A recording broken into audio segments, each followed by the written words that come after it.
Varicose veins కి సరైన చికిత్స కోసం సంప్రదించండి ఎవిస్ హాస్పిటల్. నమస్తే రమగారు. నమస్తే జయ. రమగారు, మనము అడపా చిరంజీవి గారివి ఆయన బుక్ పంపించారు కదా, అందులో నుంచి స్టోరీస్ చేస్తున్నాం, సిరీస్ లాగా చేస్తున్నాం కదండి. ఇంకోటి ఏదైనా స్టార్ట్ చేద్దామా? జిత్తుల మారి. ఓ, అది చెప్తాం. అడపా చిరంజీవి గారి కపాల దుర్గం పుస్తకంలో ఇవి ఉన్నాయి. క్లాసిక్ బుక్స్ వాళ్ళు ప్రింట్ చేశారు వీటిని. మీకు ఫ్లిప్కార్ట్లో దొరుకుతుంది. క్లాసిక్ బుక్స్ పేరుతోటి గూగుల్ చేసినా కూడా వాళ్ళు మీకు పుస్తకాలు పంపించవచ్చు. చాలా కథలు ఉన్నాయి, కథలన్నీ బాగుంటాయి. ఇది కపాల దుర్గం బుక్లోదే ఈ కథ కూడా. ఇంచుమించు ఒక 3 లేదా 4 భాగాలు వస్తుంది. అవంతి రాజధానికి ధనపాలుడని రాజుగారు. ఒకసారి ఒక రోజున ఓ 2 యువకులు ఇక్కడికి వచ్చారు. జయకాంతుడు, శరభుడు అని 2 కుర్రాళ్ళు. వీళ్ళు ఈ కోట బయట నిలబడి రాజుగారిని కలవడానికి వచ్చాము అని చెప్పారు. చెప్పేసరికల్లా సరే కాస్త ఎవరిని పడితే వాళ్ళని నిజం కానీ పై ఊరు నుంచి కలవడానికి వచ్చాం, రాజుగారిని చూడడానికి వచ్చామంటే సభ ఓపెన్గా ఉన్నప్పుడు కలవనిస్తారు. 2 కుర్రాళ్ళని లోపలికి ప్రవేశపెట్టారు. చక్కగా స్మార్ట్గా ఉన్నారు, బలశాలులుగా, యుద్ధాలు యుద్ధ విద్యలు వచ్చినట్టుగా కనపడుతున్నారు. సరే వెళ్ళి రాజుగారికి నమస్కారం చేశారు. సభ అంతా సభాసదులంతా ఉన్నారు, సభ తీర్చి ఉంది. మేము కూడా మీ పాలనలో వాళ్ళమే. సువర్ణముఖి నదీ తీరానున్న బ్రహ్మపురం మా ఊరు. నా పేరు జయకాంతుడు, నా స్నేహితుడు శరభుడు.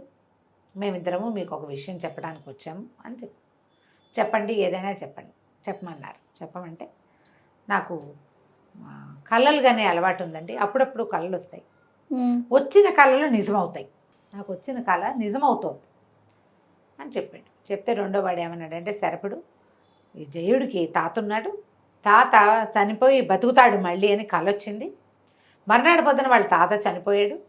ఆయన పాడి మీద ఎక్కించి తీసుకెళ్తున్నప్పుడు కూడా జయకాంతుడు గొడవ చేశాడు, తాత బతికొస్తాడని. పెట్టిన గొడవకి తీసుకెళ్ళకుండా దహనం చేయకుండా ఆపితే సాయంకాలానికి తాత బతికాడండి.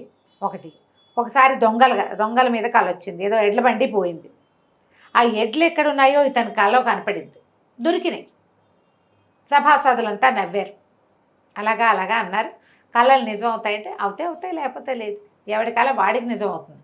ఎవరి గురించో కళ ఎట్లా వచ్చి ఎలా ఇదవుతుంది. అయితే ఇప్పుడు నువ్వు ఏం చెప్పడానికి వచ్చావు అంటే, నాకు ఒక ప్రత్యేకమైన పోయిన పౌర్ణమికి ఒక కళ వచ్చిందండి. ఈ కళలో ప్రజలంతా కన్నీళ్లతోటి మిమ్మల్ని వేడుకుంటున్నారు. ఈ కష్టం తీరకపోతే మేము ఊరొదిలి వెళ్ళిపోతామని మీ దగ్గర వాళ్ళు విలపిస్తున్నట్టు కళ వచ్చింది. కానీ వాళ్ళకు వచ్చిన కష్టం ఏమిటో నాకు అందులో కనపడ్డా.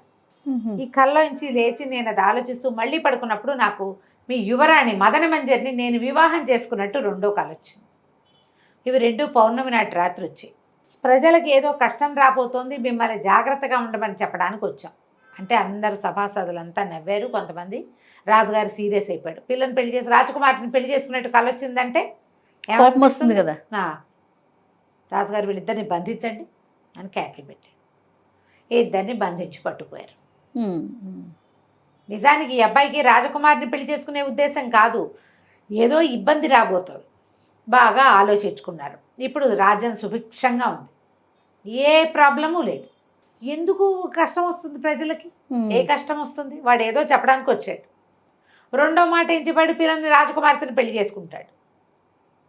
యువకులిద్దరు బుద్ధిమంతులుగా బాగున్నారు, కానీ ఈ మాట బాగుండలేదుగా. అది సభాసదులందరి ముందు ఇంత మాట చెప్తే కూతుర్ని పెళ్లి చేసుకున్నట్టు నాకు కళ వచ్చింది అని ఒక సామాన్యుడు వచ్చి రాజుతో చెప్పినప్పుడు రాజు రియాక్ట్ కాకుండా ఎలా ఉంటాడు? అవును. అరెస్ట్ చేశారు, తీసుకెళ్ళి జైల్లో పారేశారు. ఆ జైలు జీవితానికి అలవాటు పడడానికి వాళ్ళకి చాలా సమయం పట్టింది. ఈ లోపల ఈ మాటలు ఈ సభాసదులు ఉన్న వాళ్ళంతా కొంతమంది బయటకు అందిస్తారు కదా, కళలు నిజమవుతాయా అదా ఇదా అని ఊరంతా చర్చించుకున్నారు. ఒక్కొక్క పెద్దవాళ్ళు అన్నారు నిజమవుతాయి, కొన్ని ప్రత్యేక సమయాల్లో వచ్చిన కళలు నిజం అవ్వచ్చు. ఈ కుర్రాడు ముందు 2 కళల గురించి చెప్పాడు, అవి 2 నిజమయ్యాయి అంటున్నాడు. అందుకే వచ్చి ఉంటాడు. కానీ అతను చెప్పిన రెండో మాట ఉంది కదా, ఈ కళలు నిజమవుతాయి, నాకు కళ వచ్చింది, మీకు ప్రమాదం వస్తుందని బెదిరించి రాజుగారి అమ్మాయిని పెళ్లి చేసుకునే ఉద్దేశంలో జిత్తులు మారివాడు వీడెవడో అని కొంతమంది చెప్పుకున్నారు. రోజులు గడిచాయి. ఈ వార్తలు అటు తిరిగి అంతా అంతఃపురానికి చేరినాయి. రాకుమార్తె మదన మంజరి, ఆవిడికి గిరిక మల్లికగా వాళ్ళిద్దరు చెలికత్తెలు ఉన్నారు. వాళ్ళిద్దరూ ఈవిడ కొంచెం ఆట పట్టించారు. కానీ ఆ అమ్మాయికి ఆ మాటలు మాట్లాడిన వాడెవడో చూడాలని ఉంది. మంజరికి సరే ఏం చేశారు, బాగా ఆలోచించి వాళ్ళని చూడడానికి జైలుకి వెళ్ళడానికి ఏర్పాటు చేశారు. ఓహో. రాజకుమార్తో వచ్చేసరికల్లా అక్కడ ఒక గున్న ఏనుగులాగా ఉన్న మల్లయ్య అని ఒక సైనికుడు కాపలా వీళ్ళకి. ఆ సైనికుడితో చక్కగా దాడి ఆడుతూ అవాడుతూ ఫ్రెండ్షిప్ చేశారు. ఫ్రెండ్షిప్ చేసి వాళ్ళు బాగానే ఉన్నారు. ఇక ఇందులో నుంచి బయటపడలేమని తెలిసిపోయింది వాళ్ళకి. రోజులు గడుస్తున్నాయి, ఇంకా ఎక్కడ ఊర్లో ప్రమాదాలు గిమాదాలు ఏం కనపడలా, అంతా మామూలుగానే ఉంది.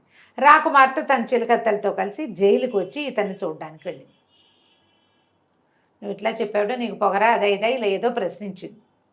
అవకాశం ఇస్తాను మీరు వెళ్ళిపోండి. నేను అట్లా వెళ్ళిపోను అని చెప్పాడు. వివాహం కోసం రాలేదు, ఇక్కడ ఏదో కష్టం రాబోతోంది. మేము కూడా ఈ రాజ్యంలో ప్రజలమే, రాజాజ్ఞ మీరు ఏ ప్రవర్తన చేయకూడదు, చెయ్యం మేము. జైల్లో పెట్టమన్నారు రాజుగారు, అంతే. పారిపోయే ప్రయత్నం మేము ఎందుకు చేస్తాం, రాజే వదిలిపెడితే వెళ్తాం. శరభడికి వెళ్ళిపోదామని కానీ జయకాంతుడు ఒప్పుకోలేదు. అయితే అక్కడి నుంచి వచ్చేసాక ఆ అమ్మాయికి ఎంతసేపు ఆ నిర్భయంగా ఉన్న అతని తీరు, రాజు ఏం చెప్తే దాన్ని పాటించాల్సిందేనన్న రాజభక్తి బాగా ఆకర్షించినాయి. అతని మీద మనసు తిరగటం మొదలుపెట్టింది. మొదట కొద్ది రోజులు ఊరుకుంది, కానీ ఎంతసేపు అతని ధ్యాసలోనే ఉండేది. మళ్ళీ 1-2 సార్లు వెళ్ళి చూసి వచ్చారు. తర్వాత ఈ అమ్మాయి అతన్ని ఎందుకు పెళ్లి చేసుకోకూడదు నేను అనిపించడం మొదలుపెట్టింది. ఆ కళ నిజం చేయాలనిపించడం. అక్కడి నుంచి ఈ చెలికత్తెలో వీళ్ళు ఏం చేశారు, ఆ మల్లయ్యతో మాట్లాడి రోజు రాత్రిపూట ఇతన్ని తీసుకొచ్చి ఉద్యానవనంలో దిగబడిచ్చే ప్రోగ్రాం పెట్టించారు. మల్లయ్యకి మేము నీకు బంగారు కాసులు ఇస్తాం, 3వ కంటి వాడికి తెలియకుండా తెల్లవారుజాము అర్ధరాత్రి వదిలిపెట్టి తెల్లవారుజాము దింపేస్తాం అని అతను జయకాంతుడు ఇక్కడికి ఉద్యానవనంలోకి రావడం మొదలుపెట్టాడు. వీళ్ళిద్దరూ మెల్లిగా కబుర్లు చెప్పుకున్నారు. తర్వాత ప్రేమలో పడ్డారు. వివాహం చేసుకోవాల్సిందే అనే స్టేజ్కి వచ్చేసారు. ఆడపిల్లలకి ఏముంది పైగా ఆ కాలంలో ఎవరి మీద మనసు పడితే ఇక అంతే కథ. కాలం కూడా అలాంటిదే. ఊర్లో ఏవో రకరకాలు జరుగుతున్నాయి. ఎట్లాంటివి కనపడతాయంటే ఒక 2 ఆడపిల్లలు, 4 ఆడపిల్లలు ఎక్కడికో ఆడుకోవడానికి వెళ్ళారు. అంతా ఆడుకున్నారు, తిరిగి వస్తుంటే ఎవరో ఒక ముసలావిడ ఏడుస్తూ కనపడుతుంది. నా కొడుకు కోడల్ని బాగా పిల్లనిచ్చి పెళ్లి చేశాను, నా కోడలు మంచిది కాదు, నన్ను ఇంట్లో ఇచ్చి పంపించేసింది, మా అబ్బాయి కూడా నన్ను పొమ్మన్నాడమ్మా, ఇక్కడ వచ్చి కూర్చున్నానంటే పద మీ ఇంటి దగ్గర దింపుతాను, నువ్వు వచ్చి మా ఇంటికి వచ్చి చెప్తావా అని ఈ అమ్మాయిని అడిగింది. ఆ ముసలావిడే ఈ వస్తున్న ఆడపిల్లల్లో ఒక పిల్లని అందగత్తెని అడిగితే, నేను చెప్తే మీ అబ్బాయి వింటాడా అవ్వా అంటే, వింటాడమ్మా తప్పకుండా వింటాడు అంటే, పద నేను మీ ఇంటి దగ్గర దింపుతానని ఆ ముసలమ్మని రెక్కపుచ్చుకొని లేవదీస్తుంది. ముసలమ్మ, నువ్వు ఇష్టపడే వస్తున్నావు కదా నాతోటి అని అడిగితే, అమ్మాయి అవును ఇష్టపుట్టుగానే వస్తున్నా, నువ్వు పెద్దదానివి ఈ అడవి దారిలో ఉండటం ఏమిటి, మీ ఇంటి దగ్గర దింపుతాను పదా అనగానే ఆ ముసలమ్మ వెంటనే ఒక మంత్రగత్తెగా మారిపోవటం, ఈ అమ్మాయిని తీసుకెళ్ళిపోయింది. అక్కడి నుంచి ఇంకో చోట సంఘటన. ఎక్కడి నుంచో 2-3 ఆడపిల్లలు కలిసి వస్తుంటే ఒక అమ్మాయి కూర్చుని ఉంది. అక్కడ పక్కన ఒక పల్లకి ఉంది. ఓ పల్లకి, ఆ పల్లకి పెట్టుకుని ఒక పెళ్లి కూతురుల వేషంలో ఉన్న అమ్మాయి ఏడుస్తూ కనపడింది. ఎందుకు ఏడుస్తున్నావని ఆడపిల్లలో ఒక పిల్ల, ఉత్సాహంగా ఉన్న పిల్ల అడిగితే, మేము పెళ్లి గుంపుతో వచ్చాము, తప్పిపోయాము, మరి మా వాళ్ళంతా తలా ఒక దారి అయిపోయారు అంటే, సరే నేను నిన్ను దింపుతాను పట్టు, నేను నీకు తోడొస్తాను పద అని అమ్మాయి అనగానే, నువ్వు ఇష్టపడే వస్తున్నావా నాతో అని అడిగి, ఇష్టపడే వస్తున్నాను నేను దింపుతాను అనగానే, ఆ పల్లకి మీరు చేయిస్తే పల్లకి మంత్రదండంగా మారుతుంది, ఇదేమో మంత్రగత్తెగా మారిపోతుంది. ఈ కనపడ్డ పెళ్లి కూతురు పిల్ల ఈ మాట్లాడిన పిల్లని లేవ తీసుకుపోతుంది. ఇట్లా ఎన్ని చోట్ల ఎంతమందో మిస్ అయిపోతున్నారు. వీళ్ళకి పక్క రాజ్యంలో ఉన్నటువంటి ఒక రాజకుమార్తె ఆ చెల్లెలు ఇద్దరు వేటకొచ్చారు. వేటకొస్తే అన్న చెల్లెలు చెరోదారి అయిపోయారు. రాజకుమార్తెకి 2 అక్కా చెల్లి కనిపించారు. అక్కా చెల్లిని ఎవరో వెంబడబడుతున్నట్టు మాయ అంతా, వాళ్ళెవరో మాకు మమ్మల్ని ఇబ్బంది పెడుతున్నారని చూపించి, ఈ వచ్చిన అమ్మాయి రాజకుమార్తె వాళ్ళని యుద్ధం చేసి ఆ వచ్చిన వాళ్ళందరినీ పారద్రోలి, మిమ్మల్ని నేను దింపుతాను అని బండి గుర్రం ఎక్కించుకుంటే, గుర్రంతో పాటు నడిచి వెళ్తుంటే, నువ్వు ఇష్టపడే వస్తున్నావు కదా మాతోటి అని అడిగి, అవును అనగానే మాయ చేయటం, తీసుకెళ్ళిపోవటం. అయ్యో, రాజకుమార్తె మిస్ అయిపోయింది. పక్క రాజ్యం రాజకుమార్తె మెల్లిగా ఒక్కొక్క ఊళ్ళో ఒక్కొక్క ఇంట్లో, వాళ్ళ ఇంట్లో వాళ్ళ ఇంట్లో అందగత్తెలుగా ఉన్న అమ్మాయిలందరూ మిస్ అయిపోతున్నారు.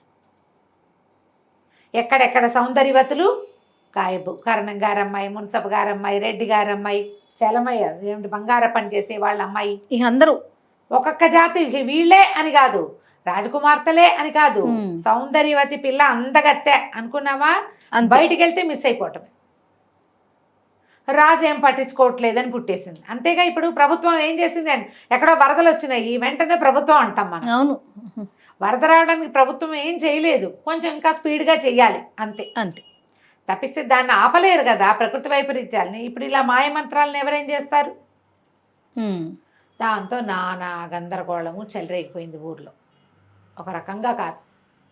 ఇంతలో ఏమైంది, కొంతమంది చేరి మనం రాజుగారి దగ్గరికి వెళ్దాం, రాజుతోటి మాట్లాడి చూద్దాము. వీళ్ళల్లో కొంతమందికి తట్టింది.